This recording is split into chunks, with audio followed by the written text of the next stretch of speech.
कहाँ गई कहाँ गई कहाँ गई? रिकॉर्डिंग होनी चाहिए, मिल क्यों नहीं रही? मिल गई।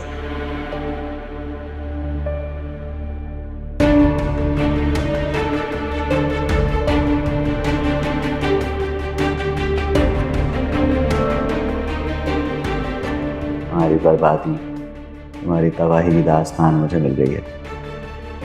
अब देखता हूँ कैसे फाइज के दिल और घर में जगह बनाती है। तू इधर बैठा रहे आराम से, मैं धक्के खा के आई हूँ। मुश्किलों से मर मर के पैसे मिले हैं हाल के एडवांस के, और खाने वाले ने भी आधे पैसे काट लिए। लुट गए हम तो, बर्बाद हो गए, नुकसान हो गया। मेरा तो बस चले मैं उनके हलक से उंगली डाल के निकाल लूं। इन्हीं के हलक में से उंगली डाल के निकलवाऊंगा, परेशान नहीं हो। अरे क्या बकवास कर रहा है तू? होश में है तू? तुझे तो होश ही कोई नहीं, 2 दफा मुंह की खा चुका है। तू क्या करेगा? वो हरीम बेगम ऐश कर रही शादी के बाद, और वो हुस्ना इंतकाम लेके बगले बजाती फिर रही है, और तू यहाँ बैठा रहे इस मनूस हुजला रोसी की चौखटे में बैठकर अपनी खुशियों के टुकड़े चबा। मुझे अंदाजा भी नहीं है माँ मैं क्या क्या चबाऊंगा। जानती नहीं है अपने बेटे को। जानती नहीं हो? अच्छी तरह जानती हूँ मैं, अच्छी तरह जानती हूँ। इतना बेवकूफ है तू।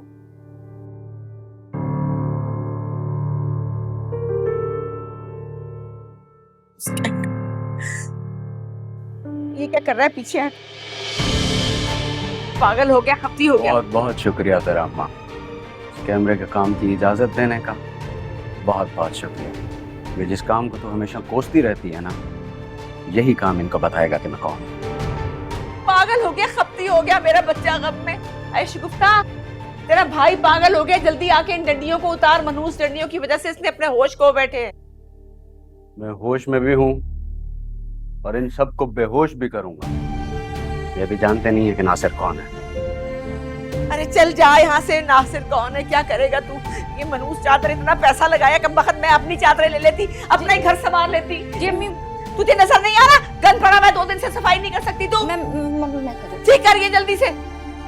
सारे पड़ गए मेरी जिंदगी के पीछे, बर्बादी करनी पकड़ के नुकसान कर दिया इतना।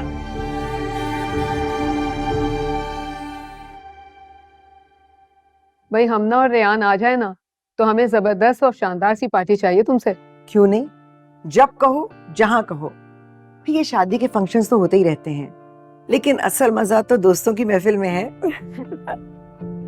पर सच बताऊं, हमना का बहू बनकर हमारे घर में आना किसी ब्लेसिंग से कम नहीं है। वैसे दिलारा भी ये कह रही थी कि कितने ही रिश्ते आए हैं हमना के लिए, लेकिन उनके मयार पर सिर्फ रायान पूरा उतरा है।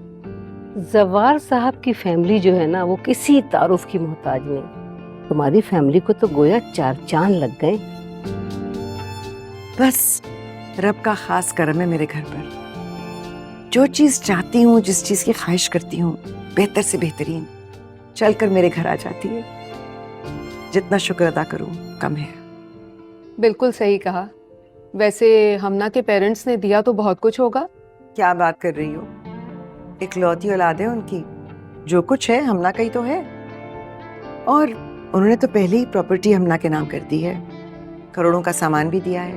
भाई बड़े दिल वाले ऐसे ही होते हैं। क्या बात है। भाई फाइज के लिए भी कुछ सोचा तुमने? पढ़ रहा है वो भी। अस्सलाम वालेकुम। वालेकुम अस्सलाम। वालेकुम अस्सलाम। मम्मी, फाइज ने कहा है कि वो में एक गेट टुगेदर पे इनवाइटेड हैं। मुझसे कहा है कि मैं आपसे इजाज़त ले लूँ और आपको बता भी दूँ।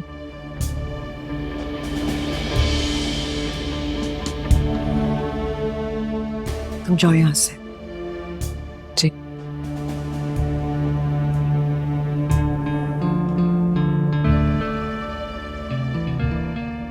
कहकशां, ये लड़की कौन है?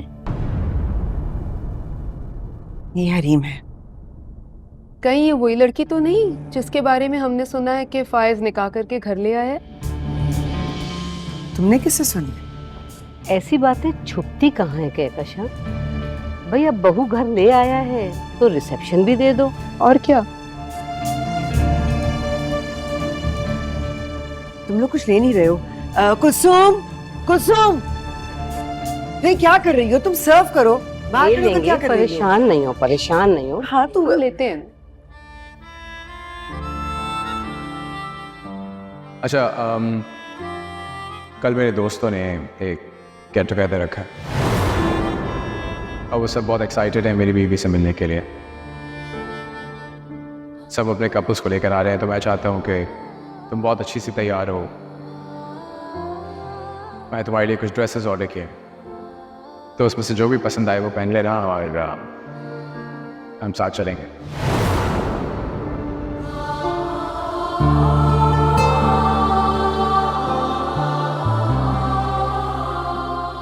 तुम्हारी हिम्मत कैसे हुई मम्मी की फ्रेंड्स के सामने आने की? मम्मी ने मुझे सब कुछ बता दिया। तुम इस काबिल हो कि तुम्हें अपने गेस्ट वगैरह से इंट्रोड्यूस करवाया जाए? लाइबा तुम मुझे इज्जत नहीं देना चाहती हो तो कम से कम इस रिश्ते को इज्जत दे दो जो फाइज की वजह से मेरे और तुम्हारे दरमियान कायम हुआ है। इज्जत? इज्जत का मतलब पता होता ना तो इस तरह से मुंह उठा के इस घर में ना आ जाती। हम तुम्हें क्या इज्जत देंगे? क्या इज्जत देंगे हम तुम्हें? तुमने तो हमें पूरी दुनिया के सामने बेइज्जत करवा के रख दी है। मखमल में टाट का पेवंद सुनते आए थे, देख भी लिया। लाइबा फाइज प्लीज, मैं खुद समझा दूंगी लाइबा को। आप बड़े हैं, आप गुस्सा करेंगे तो मुझे बिल्कुल अच्छा नहीं लगेगा।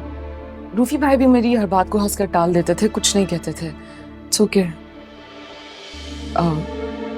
शायद गलती मेरी है, मुझे मम्मी के मेहमानों के सामने इस तरह नहीं जाना चाहिए था। मैं उनसे माफी मांग लूंगी। सुनो लाइबा, आज के बाद हरीम से बात करते हुए बात जरूर याद रखना कि ये तुम्हारी भाभी है, और बात करते हुए इस रिश्ते के तकद्दुस का खास ख्याल रखना। जा सकती हो।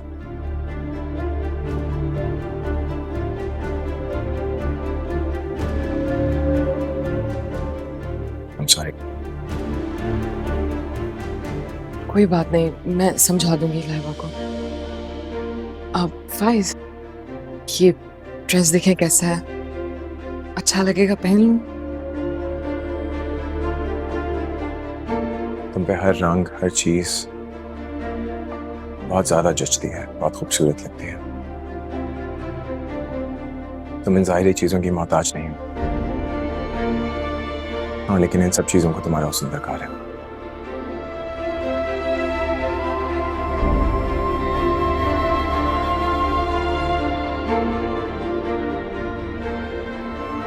मैंने कभी भी नहीं सोचा था कि आप जैसा चाहने वाला सराहने वाला जीवन साथी मिलेगा।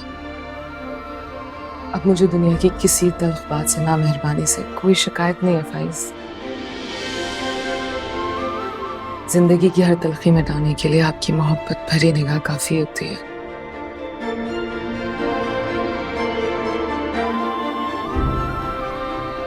तुम्हें पता है हरीम,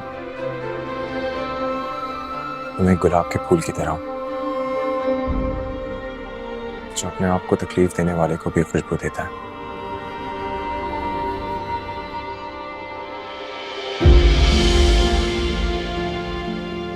बहुत भोले हैं भाई आप।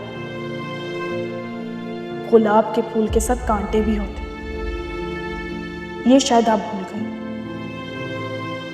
जब हाथ जख्मी होंगे तब होश आएगा आपको।